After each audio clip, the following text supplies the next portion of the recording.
Hi guys, it's Gav here from DartsPlanet.tv, and today I've got Chris from Ochepedia back with me again, and we're going to be speaking about the pressure that players feel when they're needing to check out. So thanks for joining me again, Chris. How are you? I'm doing well, Gav. Thanks for having me on again. No worries, you're more than welcome. I absolutely love our chats and different things. So the big question is, how do pressure affect players when they're needing to check out?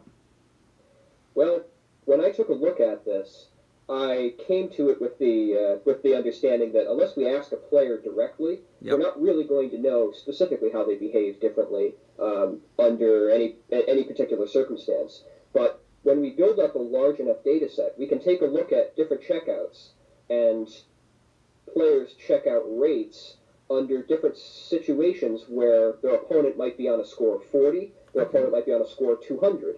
And we can take a look at that to see if players check out more or less often when their opponent is on an easier finish. Right, okay.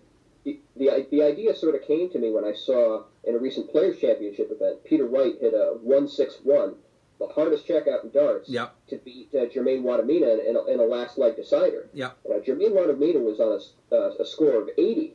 So we would expect him to check out about maybe 40-50% of the time. And the question is, how would Peter Wright have had a greater or lesser likelihood if Jermaine Wadamina was on a score of 32? Exactly. Or if he was on a score of 170? So when I took a look at this, I broke it down by checkouts that players can accomplish in 1 dart, 2 darts, and 3 darts. Okay. For 1 dart, it's any even score less of 40 or less. Right. 2 dart checkouts, it's going to be anything else that's less than 101, except 100. Except 99, 100 included. And 3 darts would be anything of 101 to 170, including 99. So when a player is on a 3 dart checkout, their probability of finishing in that visit increases as their opponent's finish gets easier. Right. So if you start out, this is fairly intuitive, just because a player realizes they probably don't have to check out if their opponent's not on a finish, so they won't necessarily go for the bull to try to check out in that visit. No, they'll just leave a finish for the next go, won't they? Right. And even if if it's just a treble-double sort of checkout, they might try just to set up a double they'll like, so that they have 3 clear darts in the next visit to do it. So as their opponent's checkout gets easier, they have a greater likelihood of finishing the leg. That's also the case for the 2 dart checkouts. If you start out, if your opponent's on a 3 dart checkout, your checkout percentage on a 2 dart possible shot is 44.6%, and that increases to 46.3% as the opponent moves to the easiest finishes. Now, the interesting thing about pressure is that it seems to have the biggest effect when a player's on the easiest checkouts. And a player is, in that sort of situation, is not really thinking, well, if I complete this big, difficult outshot, I can steal the leg, and that's going to give me some motivation for the next leg and try to take the lead, or something in that manner. But when you have 3 darts to throw at tops, a player's mentality is going to be very different. They're thinking it as, you have to avoid losing the leg rather than doing something great to win the leg. So a player's checkout percentage actually drops in that sense as their opponent gets closer and closer to a finish. Now that's what we're really looking at by pressure.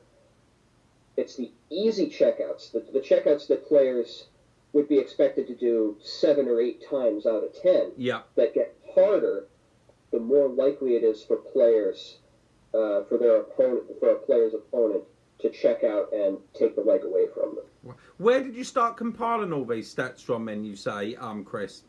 Well, I'm very fortunate to have as a reference Dart Connect. Because now we can take a look at all the Players' Championship events. Where before we didn't have any data from them at all. It's been amazing. It's changed the game for so many people, isn't it? You know, being able to look in real depths to what their stats are really like.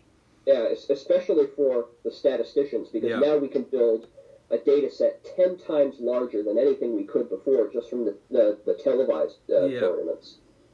So you can index, if you write a little bit of code, you can index all of the attempted checkouts by the score their opponent is on at that point. Okay. And that's how you sort of build up the data set. And another thing we can do is take a look at how different players might vary from the expected percentage of the PDC overall when they're under pressure. And in my article for the PDC, I put together a little list of players who are best and worst under pressure. And at the top of the list is a name you might not have expected. It's Darren Webster. Really? Darren Webster has the greatest improvement of his checkout percentage on 1 or 2 dart finishes of any player in the PDC when they're under pressure, when he's under pressure. And some other unexpected names at the top of that list are Robert Thornton, Stephen Bunting, Gabriel Clemens, Jan Decker. Rob Cross is 8th, and some of the other Christo Reyes is there. Simon Whittle, Ricky Evans is quite high up, isn't he? Sure, these are all players who really perform well under pressure. Yeah, and it's interesting to see how some of the players you might associate with performing really well under pressure are a little bit further down the list. MVG only has a 3% improvement under pressure, and there are some players who actually perform worse under pressure. You go down to the bottom of the list. Peter Wright is less likely to check out when his opponent's on an easy finish, and the same thing with Mencer Sujovic, interestingly enough. And all these lists can actually be seen, for those of you watching the video, if you head across to Chris's article on the PDC website, you will be able to see it, all the figures and stats that we're talking about. And I'm also going to be trying to include them in the video as well. Just have a look. They are really interesting. Some of the names that I'm looking at here, you would not expect to be, definitely not at the top, would you? Surprise me. It's now that we get a chance to take a look at some of these statistics in greater detail, there are some really surprising things you can find that are not intuitive and that you really would not have expected just from the experience of watching them on TV. Yeah, it's amazing. I'm just looking through some of them now. Just keep scrolling through them. God. Sorry, I'm just having a look. I just find it really, really interesting. So Vincent van der Voort's right at the bottom of the actual list on the PDC website there, when performing, going for a checkout under pressure. It's he's at the bottom of the list, but one of the things I try to take care to say is that I don't really have an explanation why he's any worse. No. Under pressure. Just that he is interesting enough. Yeah. I think to get a real sense of why some of these percentages are the way they are, you'd probably have to ask them themselves. Yes, and, definitely. They would probably be able to give you a much better explanation of how they behave under pressure than I ever could. But it's just great to actually see the stats there that you've been able to collect and actually be able to do articles like this now, isn't it? I'm very, very fortunate and very grateful to have the Dart Connect as a resource because it's really opened up a lot of possibilities for my line of work. Yeah, brilliant. Well, listen, thank you so much for coming on today and chatting about the checkouts and under pressure.